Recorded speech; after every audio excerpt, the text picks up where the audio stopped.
이 시각 뉴스룸입니다. 오늘 0시 기준 국내 코로나19 신규 확진자는 416명으로 이틀 연속 400명대입니다. 일주일 동안 3, 400명대를 벗어나지 못하고 정체돼 있지만 백신 접종은 원활하게 진행되고 있습니다.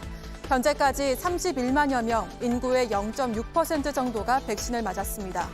인구의 9%가 2차 백신 접종을 마친 미국은 봉쇄를 서서히 풀고 있습니다. 보도에 유효한 기자입니다. 오늘 0시 기준 코로나19 신규 확진자는 416명입니다. 어제보다 2명 줄었지만 이틀째 400명대입니다. 최근 일주일간 300명대 3번, 400명대가 4번으로 확진세가 줄지 않고 있습니다. 반면 국내 코로나19 백신 접종은 순조롭게 계속되고 있습니다. 어제 17,131명이 추가되면서 현재까지 모두 31만여 명, 전체 인구의 0.61%가 백신을 맞았습니다. 백신 이상 반응은 어제도 806건 집계됐습니다. 이 중 9건은 전신 알레르기 반응인 아나필락시스 의심 사례, 2건은 중환자실 입원이었습니다. 나머지는 모두 두통이나 발열 등 경미한 사례였습니다. 백신 접종 시작 이후 현재까지 이상 반응을 보인 경우는 전체 접종자의 1.17%입니다.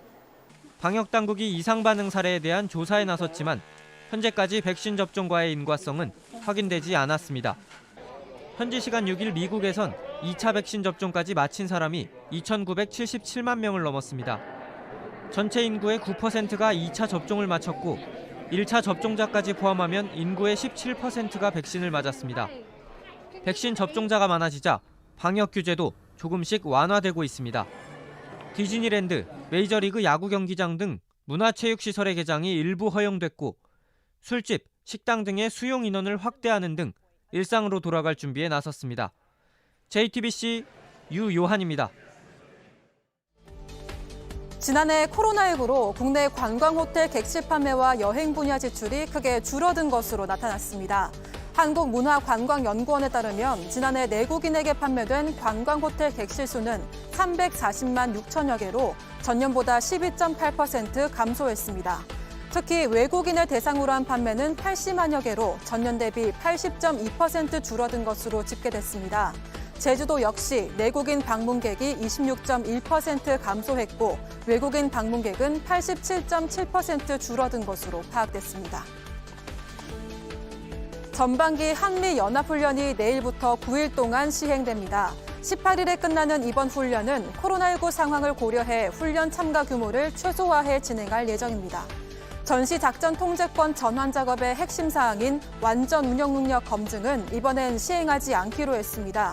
대신 합동참모본부는 향후 검증에 대비해서 한국군 대장이 진행하는 전구작전 예행 연습을 일부 포함할 계획이라고 밝혔습니다.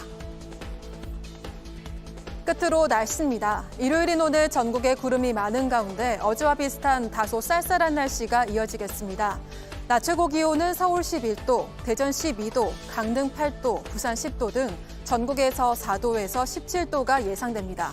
기상청은 동해 남부와 남해 동부, 제주도 전해상에서 초당 8에서 16m의 강한 바람으로 인한 너울성 파도를 유의해달라고 당부했습니다. 지금까지 이 시각 뉴스룸이었습니다.